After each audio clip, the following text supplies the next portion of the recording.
Assalamualaikum warahmatullahi wabarakatuh. Kami dari kelompok 3 akan menjelaskan tentang anak berkebutuhan khusus dengan hambatan fisik dan gerak atau sering disebut dengan tunadaksa. Saya Ayu Kusmadewi, NIM 1802110204249. Nama saya Dibri Gajenur Akbar, NIM 1802110204284. Saya Jamilul Syafsi, NIM 1802110204224. Saya Rizky Nurisnaini, NIM 1802110204288. Perkenalkan, nama saya Rizky Febrianti, NIM 1802110204282. Saya Imanaku Radinawati, NIM 1802102024. Pada kesempatan kali ini, saya akan menjelaskan tentang pengertian tunadaksa dan karakteristik tunadaksa. Yang pertama, pengertian menurut Sumantri tahun 2006, tunadaksa adalah suatu gangguan bentuk atau hambatan pada tulang, otot, dan sendi di mana organ tersebut tidak bisa menjalankan fungsinya secara normal. Yang kedua, menurut Effendi tahun 2008, tunadaksa adalah ketidakmampuan anggota tubuh untuk melaksanakan fungsinya disebabkan oleh kurangnya kemampuan anggota tubuh untuk melaksanakan fungsi secara normal akibat luka, penyakit, atau pertumbuhan yang tidak sempurna. Jadi, dapat disimpulkan bahwa anak tunadaksa adalah seorang yang mengalami kerusakan atau kelainan pada otot dan sendi dalam menjalankan fungsinya dengan normal, sehingga mengakibatkan gangguan pada komunikasi, bersosialisasi, dan berkembang pada dirinya. Selanjutnya, saya akan menjelaskan tentang karakteristik tunadaksa. Karakteristik tunadaksa mempunyai dua karakteristik, yaitu tunadaksa ortopedi dan tunadaksa saraf. Yang pertama, tunadaksa ortopedi. Tunadaksa ortopedi merupakan penyandang tunadaksa yang mengalami kecacatan tertentu pada bagian tulang, otot tubuh, maupun persendian. Jenis tunadaksa ini adalah mereka yang mengalami kelainan, kecacatan tertentu pada bagian tulang, otot, tubuh, ataupun daerah persendian baik yang di bawah sejak lahir maupun yang diperoleh kemudian. Bisa jadi karena penyakit atau kecelakaan, sehingga mengakibatkan terganggunya fungsi tubuh secara normal. Yang kedua, tunadaksa saraf. Tunadaksa saraf merupakan penyandang tunadaksa yang mengalami kelemahan pada gerak dan fungsi salah satu atau beberapa alat geraknya yang disebabkan oleh kelainan pada saraf di otak. Menurut derajat kecatatannya, tunadaksa saraf dibagi menjadi 3 jenis, yaitu ringan, sedang, dan berat. Saya akan menjelaskan penyebab kelainan tunadaksa. Penyebab kelainan tunadaksa itu sendiri memiliki beberapa faktor. Faktor yang pertama yaitu faktor kelahiran. Faktor kelahiran ini bisa dibilang masalah pada saat kelahiran. Jika ada masalah pada saat kelahiran, tentu saja bisa menyebabkan peluang janin akan tumbuh dengan kecacatan. Nah, dan kita juga bisa lihat dari faktor internal dan faktor eksternal. Dari faktor internal itu sendiri terjadi karena faktor genetik atau keturunan. Jika kita melihat dari faktor eksternal, terjadi karena pernah adanya gesekan atau kehamilan. Pada saat kehamilan pernah terjadi benturan terhadap benda,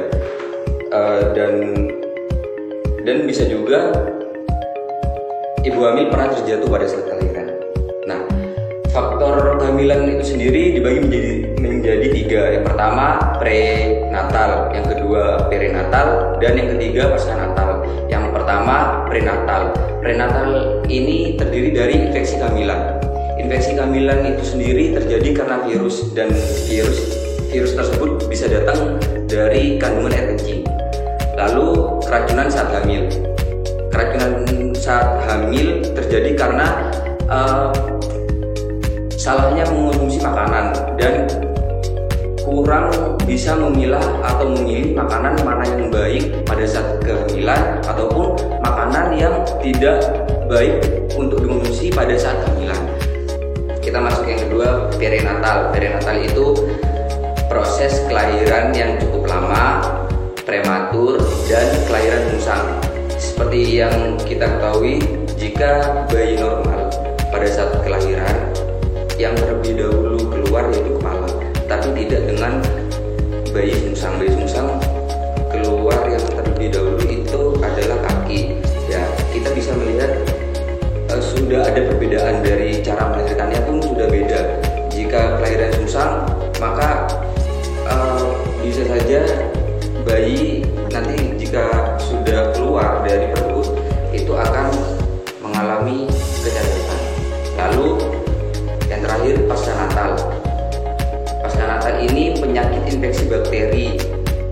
terjadi terhadap bayi yang baru lahir dan terkena infeksi bakteri seperti TBC ataupun meningitis.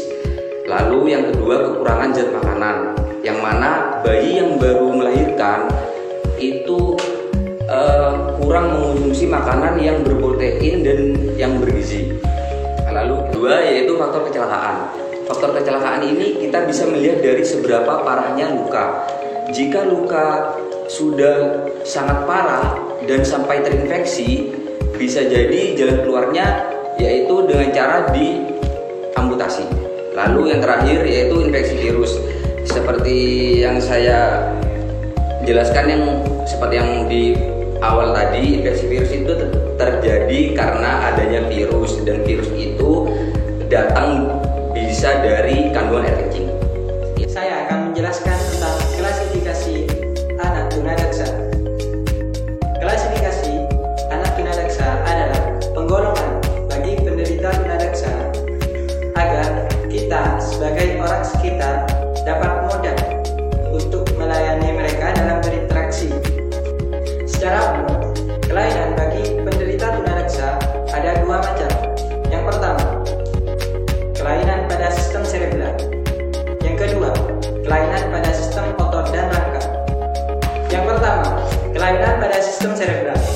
Kelainan pada sistem serebral adalah kelainan sistem saraf inti atau pusat, yang juga sering disebut dengan cerebral palsy atau kelumpuhan otak.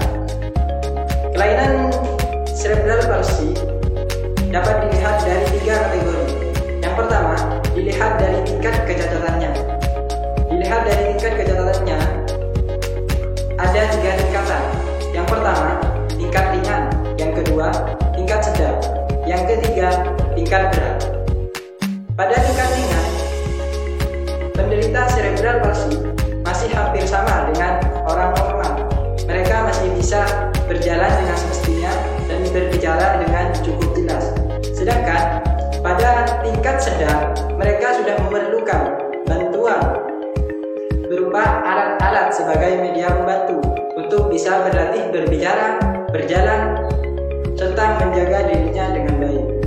Sedangkan yang terakhir, yang paling berat adalah tingkat berat, yaitu penderita ini sudah memerlukan perawatan khusus dan tetap untuk bisa berjalan dan berbicara sebagaimana mestinya. Kelainan cerebral palsy yang kedua dilihat dari topografinya atau banyaknya anggota tubuh atau anggota gerak yang lumpuh atau cacat.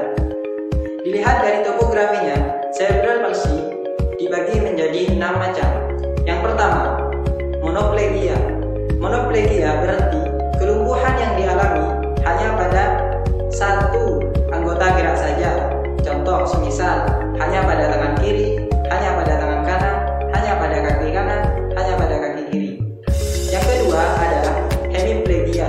Hemiplegia berarti kelumpuhan yang dialami berada pada dua organ gerak, yang mana organ gerak itu terdiri atas organ gerak atas dan bawah, akan tetapi sisinya sama.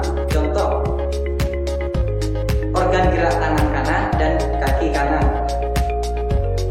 juga organ gerak tangan kiri dan kaki kiri. Yang ketiga adalah paraplegia. Paraplegia berarti kelumpuhan yang terjadi pada dua tangkai kakinya atau organ gerak kakinya. Yang keempat adalah diplegia. Diplegia berarti kelumpuhan yang terjadi pada dua organ gerak yang sama posisinya. Jika di atas semua, dan jika di bawah semua. Contoh, kedua kaki dan kedua tangan. Yang kelima adalah triplegia. Triplegia berarti kelumpuhan yang terjadi pada tiga organ gerak, seperti contoh tangan kanan, tangan kiri, serta kaki kanan. Yang terakhir atau yang keenam adalah quadriplegia. Quadriplegia berarti adalah kelumpuhan yang terjadi pada semua organ gerak atau 4 organ gerak, yaitu kedua tangan dan kedua kaki. Kelainan sentral palsi yang ketiga adalah dilihat dari kelainan otak dan fungsi geraknya. Kelainan pada tahap ini dibagi menjadi 4. Yang pertama, spastik, yaitu penderita tunadaksa yang mengalami spastik akan mengalami kekakuan pada sebagian atau seluruh otaknya. Yang kedua adalah dyskinesia. Penderita dyskinesia biasanya mengalami gejala seperti gerak tidak terkontrol, kaku pada seluruh tubuh, dan sebagainya. Yang ketiga adalah ataksia. Penderita ataksia biasanya mengalami gejala seperti gangguan keseimbangan dan sebagainya.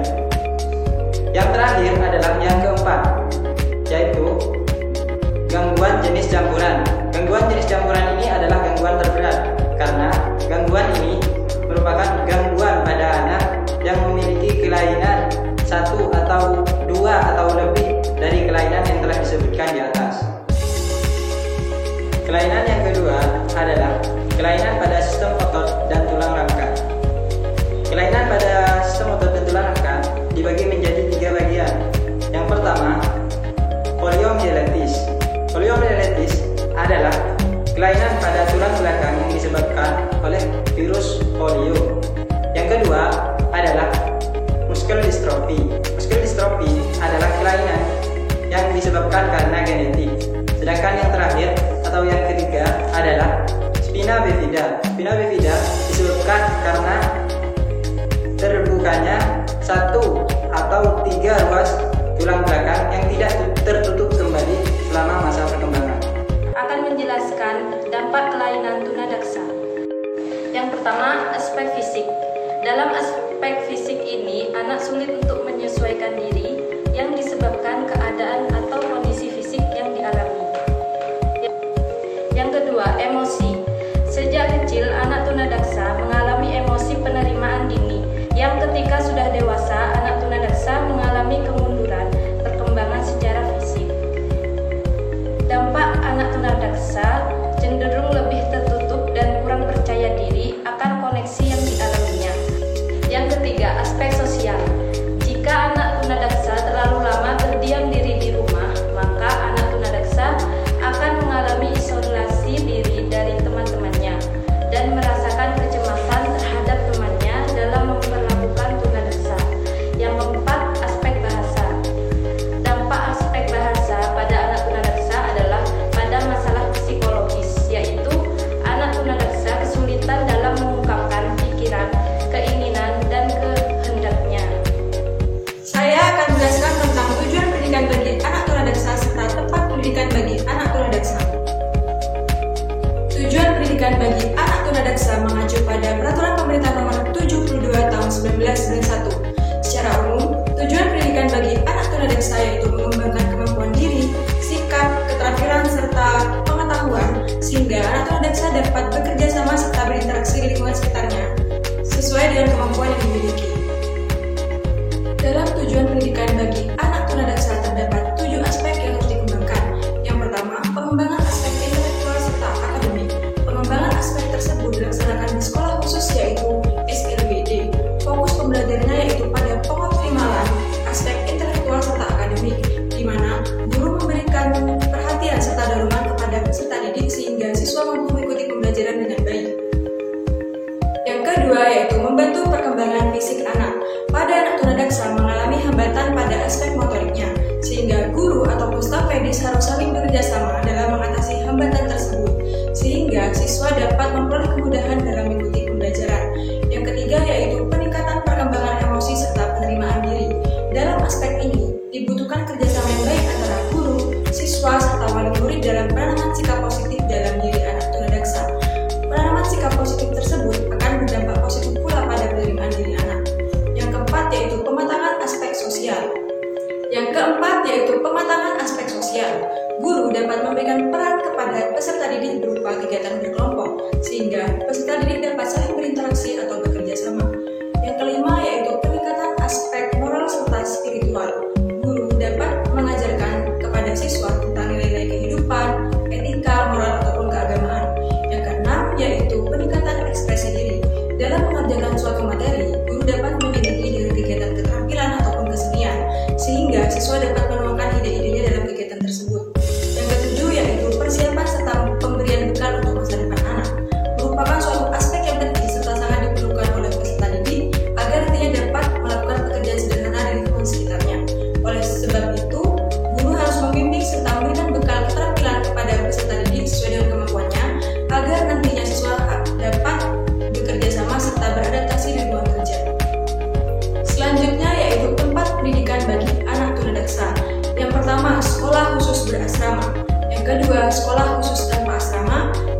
ketiga, kelas khusus penuh. Yang keempat, kelas reguler dan khusus. Yang kelima, kelas reguler dibantu oleh guru khusus. Dan yang keenam yaitu kelas biasa. Yang pertama yaitu sekolah khusus berasrama, diperuntukkan bagi anak tunadaksa yang memiliki kelainan berat namun tempat tinggalnya jauh dari lingkungan sekolah. Yang kedua, sekolah khusus tanpa asrama, diperuntukkan bagi anak tunadaksa yang memiliki kelainan berat namun sekolahnya tidak jauh dari rumah. Yang ketiga yaitu kelas khusus penuh, diperuntukkan bagi anak tunadaksa yang memiliki kelainan ringan serta kecerdasan kognitif. Dalam pembelajaran tersebut dibantu oleh guru khusus, yaitu di sekolah khusus anak tunadaksa SLBD. Yang keempat yaitu kelas reguler dan khusus, di mana pada pembelajaran tertentu siswa tunadaksa belajar bersama dengan anak normal. Yang kelima yaitu kelas reguler dibantu oleh guru khusus, di mana pada pembelajaran tertentu siswa belajar bersama dengan anak normal namun mengalami kesulitan belajar, maka dibantu oleh guru khusus. Yang keenam yaitu kelas biasa, diperuntukkan bagi anak tunadaksa yang memiliki kemampuan serta potensi untuk belajar bersama dengan anak normal, yang biasa kita sebut sebagai kelas inklusi. Saya akan menjelaskan tentang pelaksanaan pembelajaran bagi anak tunadaksa. Untuk pelaksanaan pembelajaran bagi anak tunadaksa perlu memperhatikan beberapa hal. Yang pertama, perencanaan kegiatan belajar mengajar. Perencanaan kegiatan belajar mengajar bagi anak tunadaksa adalah pelayanan pendidikan yang diindividualisasikan, dibutuhkan untuk penyandang cacat di sekolah formal. Program pendidikan yang diindividualisasikan membutuhkan informasi atau data yang dihasilkan melalui asesmen. Berikut ini langkah-langkah dalam menyusun suatu program pendidikan individual, yaitu yang pertama, membentuk tim program penilaian diindividualisasikan yang mencakup peserta didik, orang tua, guru khusus, guru reguler, kepala sekolah, dan diagnostikan. Yang kedua, memberikan penilaian kekuatan dan kelemahan minat peserta didik melalui asesmen. Yang ketiga, mengembangkan sarana dan tujuan. Yang keempat, merancang metode pembelajaran dan prosedur pencapaian tujuan. Yang terakhir, menentukan metode dan evaluasi untuk kemajuan peserta didik. Yang kedua, saya akan membahas tentang prinsip pembelajaran. Dalam pendidikan anak tunadaksa terbagi dua prinsip utama. Yang pertama, prinsip multisensori. Prinsip multisensori memanfaatkan dan menggunakan indera-indera yang ada pada anak tunadaksa. Selanjutnya, proses individualisasi. Proses individualisasi ini berpusat pada kemampuan anak tunadaksa dan bahan ajar yang digunakan kepada anak sesuai atau tidak dengan kemampuan anak tersebut. Yang ketiga, saya akan membahas tentang teknik pembelajaran pengembangan gerak bagi anak tunadaksa. Dalam teknik pembelajaran gerak bagi anak tunadaksa dibagi beberapa aktivitas. Yang pertama, aktivitas gerak presepsual atau perceptual motorik activities, kemampuan yang dimiliki anak tunadaksa dalam menerima dan merespon informasi sensori secara baik melalui perabaan, penglihatan, pendengaran, dan pengecapan. Contoh aktivitas gerak presepsual adalah gross motoric activity, yaitu melompat, berlari, berjalan, dan lain sebagainya. Yang kedua, visual motor activity, diantaranya berjalan di kotak berwarna, menata puzzle, dan menggambar. Yang ketiga, aktivitas permainan atau game approach. Kegiatan ini merupakan tempat menyalurkan emosi, rasa senang, rasa sedih, dan rasa-rasa yang dapat dirasakan oleh anak tunadaksa. Permainan yang dapat membantu mengembangkan kemampuan gerak anak tunadaksa dalam gangguan motorik, yaitu bernyanyi Topi Saya Bundar dengan memperagakan lirik-lirik tersebut. Selanjutnya, pendekatan tematik. Pendekatan tematik menggunakan tema tertentu yang berfokus untuk mengembangkan kemampuan gerak peserta didik yang mengalami gangguan motorik. Banyak tema yang dapat dijadikan contoh, yaitu tema gotong royong, kebersihan, kemandirian, dan lain sebagainya. Dengan memanfaatkan tema tersebut, seorang guru dapat melatih kemampuan penguatan otot, memperbaiki gerak sendi, pelemasan otot, dan melatih kemampuan koordinasi pada anak tunadaksa. Yang terakhir, pendidikan olahraga. Pendidikan olahraga dapat mengembangkan kemampuan gerak individu seperti gerak penguatan otot, gerak lokomotor, gerak non-lokomotor, koordinasi gerak, pelemasan otot, dan melatih gerak sendi. Guru harus memiliki kreativitas untuk memilih olahraga yang tepat untuk anak tunadaksa sehingga aktivitas tersebut dapat memperbaiki kemampuan gerak pada peserta didik. Berikut ini beberapa contoh aktivitas bagi anak tunadaksa seperti aktivitas berjalan, aktivitas kegiatan bermain, kegiatan pendidikan olahraga, keterampilan, dan pendekatan tematik. Dalam hal penataan lingkungan belajar untuk semua anak berkebutuhan khusus sangat penting dengan adanya sarana dan ruangan tertentu dalam mendukung kelancaran kegiatan. Anak tunadaksa mengalami gangguan motorik, maka bangunan-bangunan gedung dirancang untuk mempermudah anak tunadaksa dalam hal gerak atau melakukan kegiatan. Berikut ini beberapa kondisi khusus dalam penataan lingkungan belajar bagi anak tunadaksa. Disediakannya tangga jalur lantai yang dibuat miring dan landai, memiliki ruangan khusus, contohnya poliklinik untuk memeriksa kesehatan anak, ruangan untuk bina bicara, ruangan untuk latihan bina gerak, dan ruangan untuk terapi okupasi dan ruangan bermain.